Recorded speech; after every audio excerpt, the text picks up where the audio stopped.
संविधान की मर्यादाओं को तोड़ा है, बल्कि राज्य की पुलिस व्यवस्था और प्रशासन को अपनी राजनीतिक साजिशों का हथियार बना लिया है।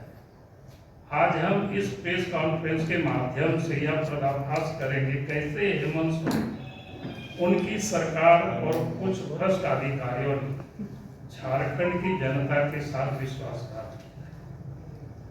डीजीपी के नियुक्ति में सुप्रीम कोर्ट के आदेशों का अवहेलना हुआ। सुप्रीम कोर्ट के आदेश के अवहेलना यानी सुप्रीम कोर्ट ने प्रकाश सिंह केस 2006 में निर्देश दिया था कि डीजीपी की नियुक्ति केवल यूपीएससी के अनुशंसित पैनल से ही हो। ये 2006 में सुप्रीम कोर्ट का वर्डिक्ट है। यूपीएससी ने झारखंड सरकार की नियुक्ति प्रक्रिया को अस्वीकार कर दिया।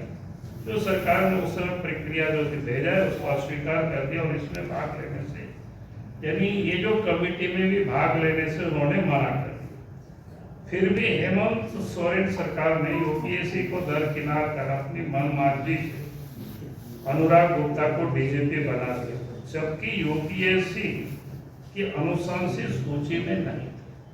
जिनको बनाया है उनका यूपीएससी का जो अनुशंसित सूची है उसमें उनका कोई नाम नहीं। सरकार ने सुप्रीम कोर्ट के आदेशों को नहीं माना। जैसे 7 जनवरी 25 को सरकार ने एक आवेदन अधिसूचना जारी की, जो वो भी कोई वैध नहीं था, जिसमें यूपीएससी की भूमिका को नजरअंदाज कर दिया गया। सुप्रीम कोर्ट ने कहा था जब तक राज्य सरकार कोई नया कानून नहीं बनाती तब तक यूपीएससी के प्रक्रिया के अनुसार ही नियुक्ति होगी।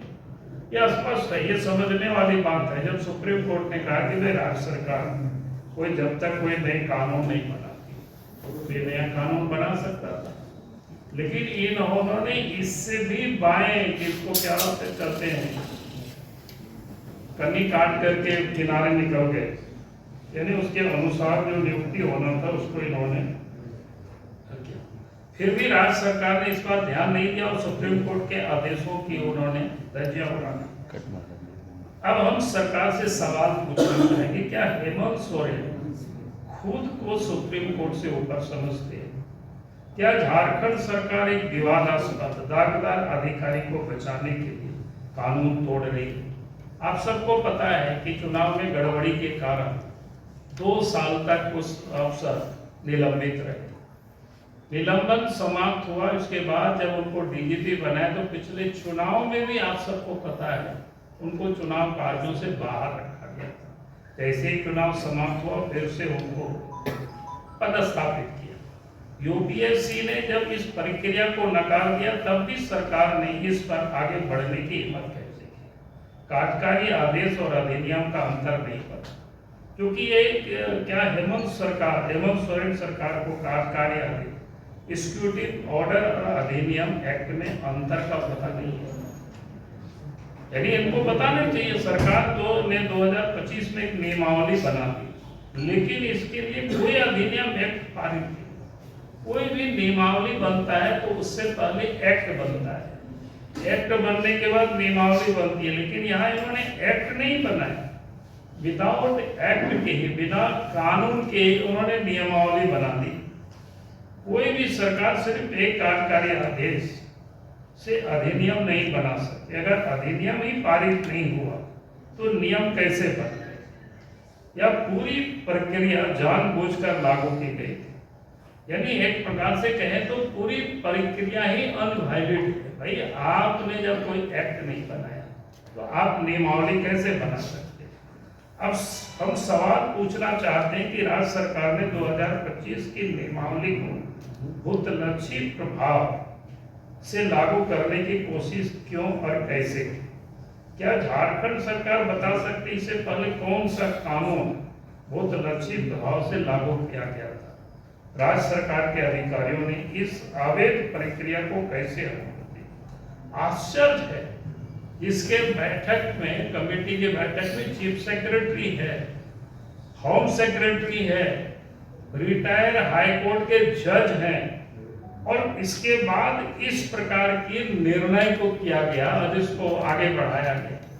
हम तो चाहेंगे हाईकोर्ट से भी कि भाई इसको सो मोटो संज्ञान लेना चाहिए। स्थापित किया जाता है भाई, ऐसे लोगों को तो पदस्थापित नहीं करना चाहिए जो कभी, जब इनके इंटीग्रिटी पर ही शक है, जब इतनी अच्छे बड़े लोग बैठे हुए, चीफ सेक्रेटरी है साहब, और उसके बाद ये कैसे इस प्रकार के असंवैधानिक लोग काम करते हैं, इसका जवाब तो सरकार को देना हो। हेमंत सोरेन की दोहरी नीति आपने देखा होगा पिछले दिनों, एक तरफ निर्दोष बनने की नाटक, दूसरी तरफ कोर्ट के आदेशों का अवहेलना। जब पिछले दिनों आप सबने देखा इनको जमानत हुआ तो कितना इन्होंने नाटक किया और हाई किया, और वहीं दूसरी तरफ कोर्ट की उन्होंने उल्लंघन कर रहे। हाई कोर्ट की टिप्पणियों का सारा लेकिन सुप्रीम कोर्ट के आदेशों की आप है।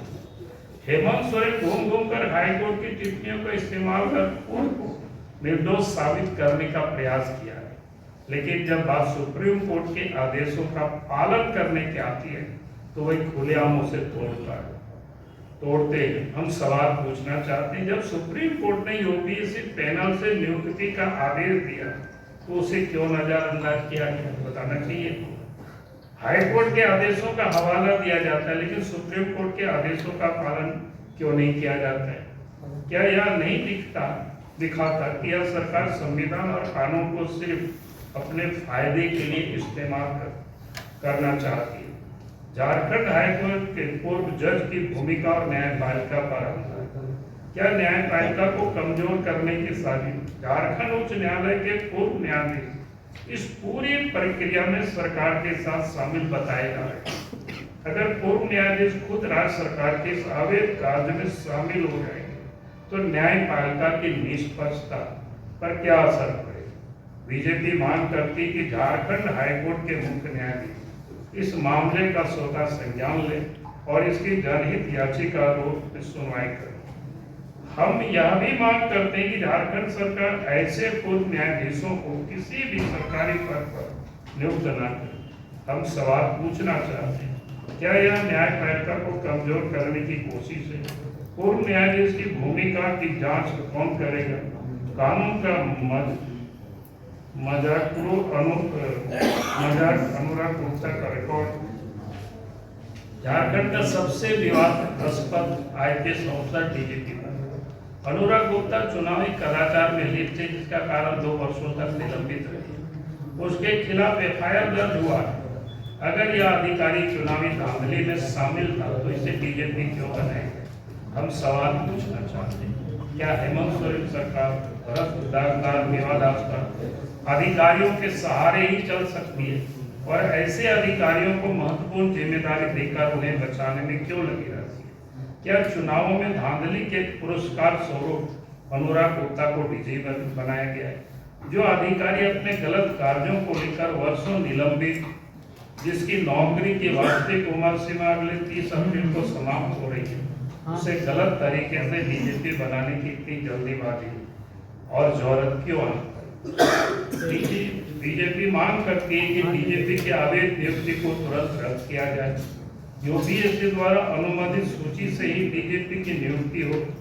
झारखंड हाई कोर्ट के मुख्य न्यायाधीश स्वतः संज्ञान लेकर इस मामले की सुनवाई करें।